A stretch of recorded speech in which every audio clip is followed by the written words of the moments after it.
Those movies you watched as a kid were not good. Those TV shows you say were the best things to ever come out of a franchise, they weren't good. You were just a kid. Nostalgia is a very powerful weapon that a lot of entertainment companies use against you. It is their greatest weapon. Hell, sometimes we even use it on ourselves. It's like taking a Glock to your own head. It's demise of your own design. You tend to look fondly back on your childhood memories, whether it was going somewhere with your parents, maybe an amusement park, and especially the shows that you used to watch as a kid. Anytime I hear an old head, or hell, even some people in my generation go, oh, back then times were so simpler, we didn't have pronouns. People could take a joke. It always irks me only because it's not like any of these things haven't existed since the beginning of fucking time. It's the fact that you just don't remember them happening in your youth. Or hell, even had to think about it or even pay attention. We now have portable newspapers, billboards, and TVs in our pockets, so now you can't even act like it's not real. As someone who's pursuing his certificate in marketing right now, the main point of marketing is creating demand. Whether it be with a catchy graphic, whether it may be with a good advertisement, but especially a catchy slogan or a tagline.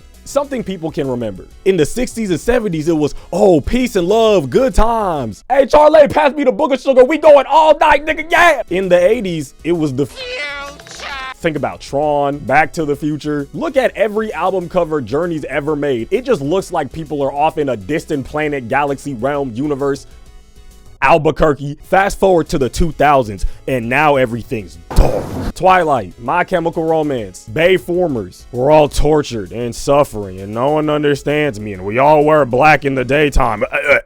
But in the past decade or so, it's been, hey, remember this? Everything's a remake, reboot, or remaster. If something's successful, it's because it took inspiration or reminded somebody of something they already know, or it straight up is something they already know. I am a Ninja Turtle stan. I've loved those guys since I was little. The cool thing about this series is that there is an iteration for every genre of kid to get attached to and connect with. However, as I'm scrolling through YouTube comments, here go Unk in the comments talking about this new shit trash. Back in the 80s, that was my shit right there. Them 90 movies was clean, man. This new shit, y'all kids don't know nothing about none of that back in the day. And to be fair, up until that point, I had not seen a single episode of the 1987 Ninja Turtles cartoon. So I got curious. I went and watched every episode in that show from the first episode to the Red Sky shit. Bro, this was not good. This show was riddled with bad jokes, animation errors, and it tried to tie the Red Sky shit and aesthetic in with the very successful first theatrical outing that they had in the 90s. This was the mistake I made though. Going back and watching something like this with my adult eyes and brain.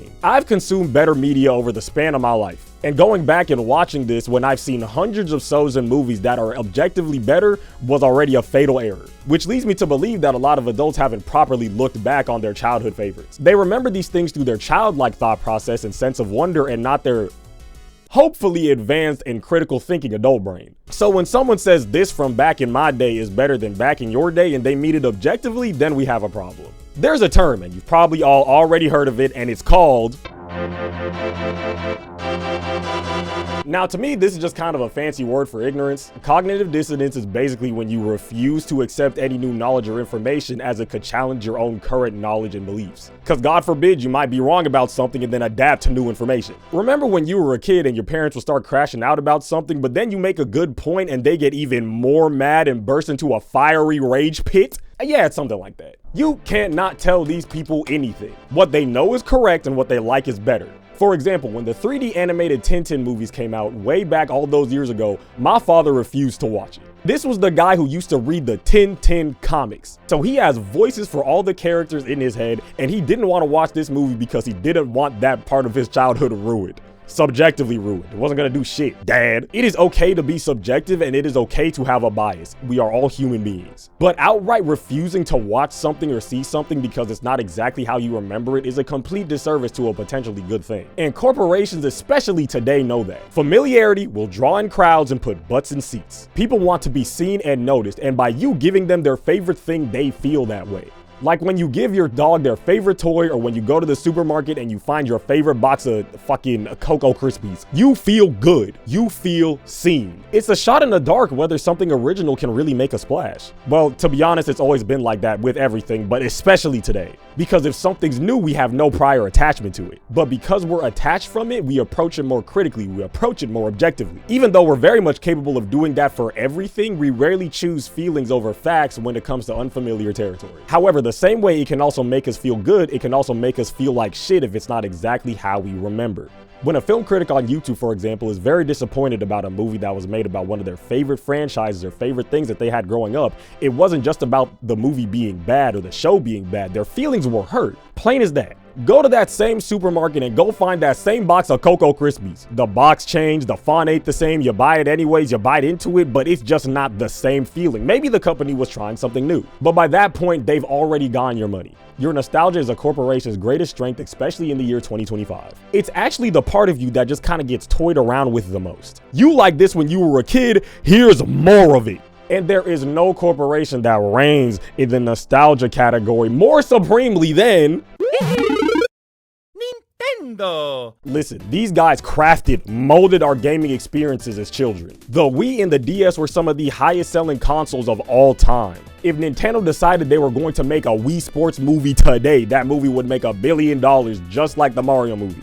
Nintendo can get away with so much because their resume is stacked. Iconic characters and games, unique and original console design. These guys they're just motioned out. Criticisms of this company and their products are kind of in the minority because Nintendo is just universally loved. However, that kind of seemed to change when the Switch 2 came out. The price of the console was a point of contention to some, but the $80 and $90 games were the real talking point. Clearly, people were not happy about it. Then Diggity Doug over here started talking about value pricing. How with the amount of stuff that we've jam-packed in this game, you would be stupid not to dump your whole utility bill onto this thing. And to be completely fair, he won wrong. The Switch 2 sold like hotcakes and Mario Kart World actually did very well. Nintendo truly wasn't worried. Why? Because it's Mario. He's been with you since he was a kid. He's here now. You're going to buy it. It doesn't matter if you don't have 24 people to play Mario Kart World with. It's Mario Kart. You're going to buy it. Nintendo is a household name and they are full aware of their standing in that. So much so that their employees are told not to address any concerns or criticisms only because people will buy the shit anyways. When I first read this, I was flabbergasted, but this is something that I've kind of thought about for a while. And to be honest, Game Freak does the same shit. Pokemon is the most profitable IP in the fucking world. Y'all got people paying $70 for this. You're working with a full-on home console and your graphics still look like you're making portable games. Ironically, the spin-off games have a lot more care put into them than the mainline Pokemon games. Pokken Tournament looked incredible and Pokemon Rumble was super unique. If it's purely Game Freak developed, it'll just look like a 2.5 GPA. Ass grade point average, but good enough to graduate.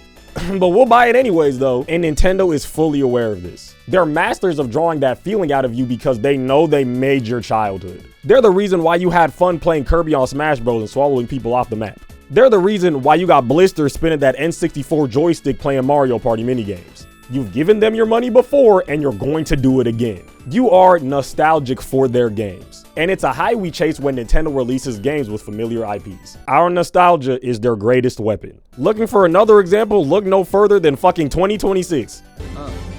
Welcome to Spider Society. It's like the golden ticket to profiting off of nostalgia. It's the thing you use when you want to insert heavy amounts of dopamine into your audience. The concept has been played around with for fucking years. There's alternative versions of a character that exist on a whole other plane of existence. The multiverse was a way to tell stories without having to adhere to the guidelines of the main continuity. A character acts unusual? Alternate universe. Why does this symbol look like that? Alternate universe. Why are Scarlet Witch and Quicksilver having incestuous sex? Alternate universe. and mental illness, but yeah, alternate universe. It's a way to get fun and wild with the character in their stories. Now, it's a reference fest. The multiverse has become a big game of Where's Waldo. But instead of trying to find the beauty standard, you're trying to find how many things you can recognize from your childhood. And no one does this better than the good old MCU. Yes, another MCU criticism. But maybe if they weren't so fucking ass, I wouldn't have this much to say. After the Infinity Saga ended, the multiverse was introduced. The TVA, Loki, Deadpool, No Way Home, Kang, Doctor Strange, WandaVision. They were laying the groundwork for some universe-hopping shenanigans. This is the angle that they're going in with their new saga of movies. They did it so once again, they could use your nostalgia against you. Your nostalgia is their greatest weapon. The Multiverse of Madness for how and the movie was gave us a whole chunk of fan service. John Krasinski, Mr. Fantastic, Professor X, Captain Carter, well, not so much her. These guys were dead on arrival, but they kind of knew that people would be interested in the big old reference fest, so they kind of used the multiverse as a caveat for that. I recall being in that movie theater, there was about like 9-10 of us. I think one person was missing, I don't know. The collective cheering when the Illuminati pulled up, suddenly at that moment, the movie was worth my money. They got murked, but I think that might have been peak audience retention during that entire movie because it's stuff they recall. Don't even get me started on Doomsday and Secret Wars. Their whole marketing is nostalgia. This movie could be really good or hot ass, but it doesn't matter because it's going to make $1 billion because everybody's favorites are going to be in it. All the X-Men, all your favorite MCU heroes in one movie.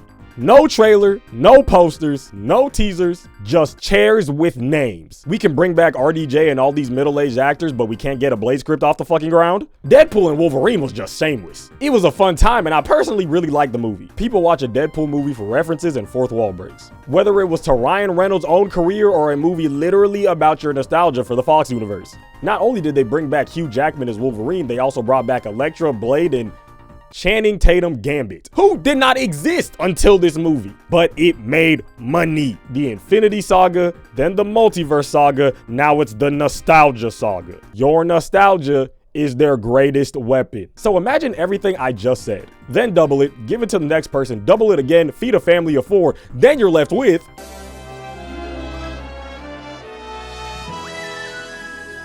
Disney can real life do whatever they want and it truly doesn't matter. Bob Iger today could be outed as a PDF file and people would still be showing up to Disney parks. Attendance would be out the fucking wazoo. I would still see people wearing Mickey Mouse ears. I'd still see people with their Disney plush keychains because it wouldn't matter. Disney has their hands in everything. You've seen a Disney movie, you have watched the Disney Channel. Disney has been a part of your life in one way or another. Disney is the reigning champion of using your childlike wonder and awe against you, and there is absolutely no competition. Take the Disney parks, for example. You are entering a fantasy land designed to play with your psyche. A land of immersion and wonder purposefully crafted to fuck with your senses. You only see what they want you to see. You only smell what they want you to smell. You only feel what they want you to feel. Everything is engineered and tested to make you feel like a kid again. More than the actual kids who go to the parks. These were the same guys that made stuff like this. And this. And this. And this. And it's not like this information isn't open to the public. It just doesn't matter at this point. There is a veil full of fairy magic that Disney has pulled over our heads, and it's literally just our nostalgia. Disney can make a bad attempt at renewing their own copyrights, and it doesn't matter because we'll still give them money because it's stuff that we remember. As long as we feel good, doesn't matter what's going on behind the scenes. It's the same with Nintendo. They made our childhoods. They made us feel good for years, so why even question them at all? Corporations chase the money, and whatever makes them money is what they're trying to do. And right now, what's making money is regression. The thing that is selling the most unironically right now is going backwards. Instead of building up any new characters of their cinematic universe, Marvel is trying to bring back their old ones. Disney's newer movies are barely getting attention, meanwhile their remakes are just making them profit. A game like Cuphead that is fully 2D hand animated has seen 2 releases and a show. 2D animation is heavily favored even though we have the technology for 3D animation. I'm not saying 3D is like better, but you get what I'm saying. It's favored. There is a preference. A lot of change is happening in the world, and instead of embracing the present and being optimistic towards the future, we are going backwards. I'm not saying that it's rare that new stuff does well. However, a new iteration of something that already exists would probably have more retention. Because the unknown is scary and you're already used to this stuff, why switch it up? Do you have the capacity for other things? What if it doesn't give you the same feeling that these other TV shows or movies already do? What if it's bad? Familiarity is what's bringing in money right now. Your fond memories of the past are what's fueling every movie studio, video game developers, and showrunner. Your nostalgia is their greatest weapon. It's just that powerful. And it truly doesn't make much sense either, because why wouldn't people want to move forward? And it's not to say it's all people either. I mean, who in their right mind would be so nostalgic for some ideas and stuff in the past that they fight tooth and nail to turn the present into the past instead of embracing novelty and changing the future? That doesn't even sound like, that don't make sense. Why would you do that? Who would think like that? Anyways, let me know what y'all think. My name's Ethan, and I'ma see you when I see you.